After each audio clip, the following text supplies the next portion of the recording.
সারা ভারত গণতান্ত্রিক নারী সমিতির এক প্রতিনিধি দল পানিসাগর থানার অফিসার ইনচার্জের কাছে একটি ডেপুটেশন দেয়।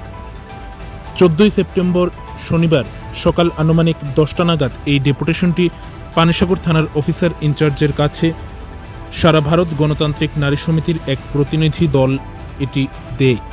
উল্লেখ্য, পানিসাগর মহকুমায় নাবালিকা ধর্ষণের ঘটনাকে কেন্দ্র করে সারা ভারত গণতান্ত্রিক নারী সমিতির এক প্রতিনিধি দল এই ডেপুটেশনটি দেয়, যেখানে এই ডেপুটেশনের মূল উদ্দেশ্য হল নাবালিকা ধর্ষণ কাণ্ডে যারা জড়িত তাদের কঠোর থেকে কঠোরতর শাস্তি প্রদান যেন করে প্রশাসন।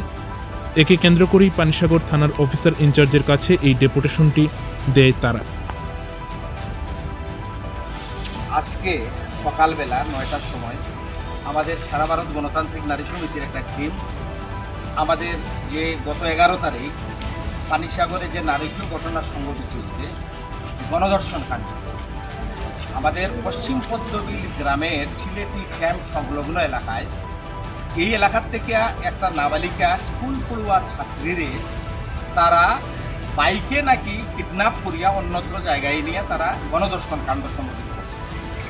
এটা এর বাসা নাই আমার এর নিন্দা জানানোর, প্রথমেই আমি তার তীব্র নিন্দা ধিক্কার জানাচ্ছি। আমরা আজকে ওসি সাহেবের কাছে আমাদের বক্তব্য যে অবিলম্বে আমরা যতটুকু খবর জানলাম যে আসামিদের গ্রেপ্তার করা হয়েছে। এই আসামিদের শুধু গ্রেপ্তার না, পানিসাগর থানা কর্তৃপক্ষের তরফ থেকে আইনানুগ এমন ব্যবস্থা গ্রহণ করা যাতে পানিসাগরে একটা দৃষ্টান্তমূলক শাস্তি তাদের দেওয়া যায়, যাতে আর দ্বিতীয়বার পানিসাগরে এই ধরনের ঘটনা না সংঘটিত হয়, রাজ্যে না ঘটিত হয়।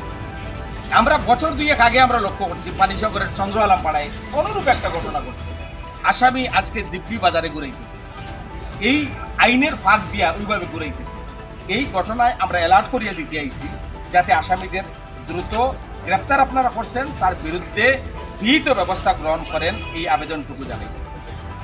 আমরা এটাও বলছি আপনাদের কাছে, প্রেস মিডিয়া আপনারা যারা এখানের মধ্যে আইছেন, সদ্য ত্রিপুরা বিধানসভার অধিবেশন সংগঠিত হয়েছে।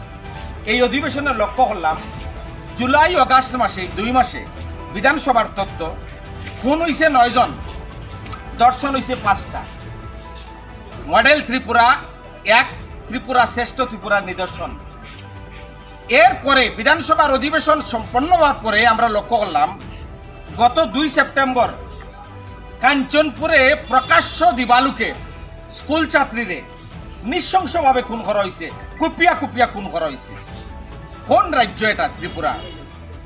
5 সেপ্টেম্বর পূর্ব আগরতলায় শিশু কন্যারে ধর্ষণ করা হয়েছে গত 5 সেপ্টেম্বর।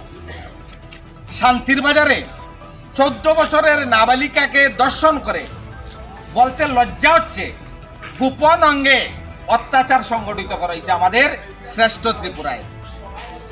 এই শ্রেষ্ঠ ত্রিপুরায় আমরা লক্ষ্য করলাম 11 সেপ্টেম্বর আবার নারকীয় ঘটনা পানিসাগরে, নাবালিকা ধর্ষণ। এর মূলে দায়ী কারা? আমাদের প্রশ্নটা হচ্ছে এই জায়গায়। প্রতিদিন ত্রিপুরাতে খুন, ধর্ষণ, অপহরণ, মহিলাদের উপর নির্যাতন। আপনারা সবাই জানেন গোটা দেশ তিলোত্তমার বিচার চাই, গণধর্ষকদের ফাঁসি চাই। এই দাবিতে যখন গোটা দেশ আন্দোলিত, সেই সময় দাঁড়িয়ে এই পানিসাগরের রৌয়ার দর্শক এরা কোন জায়গায় সাহস পায়? আমরা শুনলাম, পত্রিকায় দেখলাম, খবরে দেখলাম, লজ্জা হয় যে দর্শকের সঙ্গে দর্শকের মায়ের এখানে আমি বিচার করছি না, কিন্তু দর্শকের যে পরিবারের তার মূল যে বেসিসটা, ওই পরিবারের সদস্য মাও ওই রৌয়া গ্রাম পঞ্চায়েতের শাসক দলের নির্বাচিত সদস্য।